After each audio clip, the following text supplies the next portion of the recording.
Assalamualaikum warahmatullahi wabarakatuh. Selamat siang. Perkenalkan, nama saya Brigita Olivia Yuang dari kelas S101 dengan NIM 1921041012 dari angkatan 2019. Pada kali ini saya akan menjelaskan mengenai jenis-jenis organisasi yang ada pada proyek. Jenis-jenis organisasi pada proyek terdapat 3, yaitu yang pertama, organisasi proyek fungsional, yang kedua, organisasi proyek murni, dan yang ketiga, organisasi proyek matriks. Yang pertama, saya akan menjelaskan mengenai organisasi fungsional, yaitu proyek dimasukkan sebagai bagian dari divisi setiap fungsional dalam suatu perusahaan.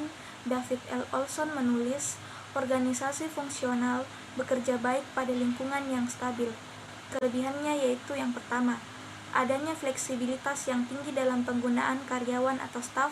Yang kedua, orang-orang dengan keahlian tertentu ditugaskan banyak pada proyek yang berbeda. Yang ketiga, orang-orang dengan keahlian berbeda dikelompokkan dalam satu grup untuk berbagi pengetahuan dan pengalaman yang bermanfaat bagi pemecahan masalah teknis. Yang keempat, divisi fungsional yang bersangkutan bisa jadi basis bagi kelangsungan teknologi bila para personel keluar dari proyek. Dan yang kelima, divisi fungsional mempunyai jalur-jalur karir bagi mereka yang mempunyai keahlian tertentu. Kekurangannya yaitu yang pertama, klien tidak menjadi perhatian utama dari aktivitas yang dilakukan oleh orang yang terlibat dalam proyek. Yang kedua, divisi fungsional cenderung berorientasi pada aktivitas yang sesuai dengan fungsinya. Yang ketiga, tidak ada individu yang diberi tanggung jawab penuh untuk mengurus proyek.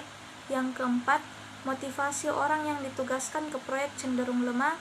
Dan yang kelima, proyek yang kompleks secara teknis tidak dapat dikerjakan dengan baik tanpa totalitas. Yang kedua yaitu organisasi proyek murni, yaitu proyek yang terpisah dari organisasi induk, di mana menjadi organisasi tersendiri dalam staf teknis tersendiri dan terhubung dengan organisasi induk hanya berupa laporan kemajuan atau kegagalan secara periodik mengenai proyek. Adapun kelebihannya yaitu yang pertama, manajer proyek mempunyai wewenang yang penuh untuk mengelola proyek. Yang kedua, semua anggota tim proyek bertanggung jawab kepada manajer proyek. Yang ketiga, rantai komunikasi menjadi pendek, yaitu manajer proyek dengan eksekutif secara langsung. Yang keempat, proyek yang sejenis yang berturut-turut bisa dilakukan oleh tim yang sama. Yang kelima, pembuatan keputusan cepat karena kewenangan terpusat. Yang keenam, adanya kesatuan komando karena bertanggung jawab kepada satu atasan. Yang ketujuh, bentuk organisasi cukup simpel sehingga mudah dilaksanakan. Dan yang kedelapan, adanya dukungan menyeluruh terhadap proyek. Kekurangannya yaitu yang pertama, bisa terjadi duplikasi usaha dan fasilitas jika terjadi banyak proyek. Yang kedua, struktur ini sendiri menambah biaya yang cukup mahal untuk organisasi induk. Yang ketiga, ketidakkonsistenan prosedur sering terjadi. Yang keempat, prosedur yang sudah selesai menimbulkan masalah bagi tim proyeknya. Dan yang kelima, penumpukan sumber daya yang berlebihan untuk mendapatkan dukungan teknis dan teknologi sewaktu-waktu dibutuhkan, tetapi bisa dipegang pada saat tidak dibutuhkan. Yang ketiga yaitu organisasi proyek matriks, yaitu penggabungan kelebihan-kelebihan yang dipunyai organisasi fungsional dan proyek murni dengan menghindarkan kekurangan-kekurangan yang ada.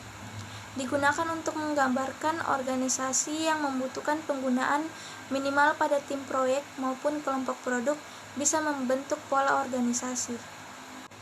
Adapun kelebihannya yaitu yang pertama, proyek mendapatkan perhatian secukupnya. Yang kedua, lebih mudah untuk mendapatkan orang potensial dan setiap fungsinya. Yang ketiga, tidak ada masalah tentang nasib bagi tim proyeknya jika suatu proyek sudah selesai. Yang keempat, tanggapan keinginan klien bisa cepat diberikan. Yang kelima, konsistensi terhadap kebijaksanaan atau prosedur dari sebuah perusahaan induk terjaga. Yang keenam, distribusi sumber daya lebih seimbang. Yang ketujuh, mampu untuk mencapai tingkat organisasi yang diperlukan untuk menjawab tuntutan ganda lingkungan. Yang kedelapan, dapat memanfaatkan karyawan secara fleksibel. Kesembilan, sesuai untuk pengambilan keputusan yang sifat rumit serta lingkungan yang tidak stabil. Dan yang ke-10, sangat sesuai untuk organisasi ukuran sedang. Adapun kekurangannya yaitu yang pertama, manajemen matriks melanggar prinsip kesatuan komando. Yang kedua, dalam organisasi matriks terdapat kekuatan yang seimbang antar manajer fungsional dan manajer proyek, sehingga bila terdapat keraguan siapa yang mesti kena beban, pekerjaan proyek bisa jadi terbengkalai. Yang ketiga, perpindahan sumber daya membuat persaingan antar manajer proyek. Yang keempat, menghabiskan banyak waktu untuk koordinasi. Yang kelima, adanya wewenang ganda menyebabkan munculnya kebingungan. Dan yang keenam, hanya bisa berjalan jika hubungan bersifat kolegial bukan vertikal. Sekian presentasi dari saya mengenai jenis-jenis organisasi proyek. Apabila ada kesalahan kata mohon dimaafkan. Wassalamualaikum warahmatullahi wabarakatuh dan selamat siang.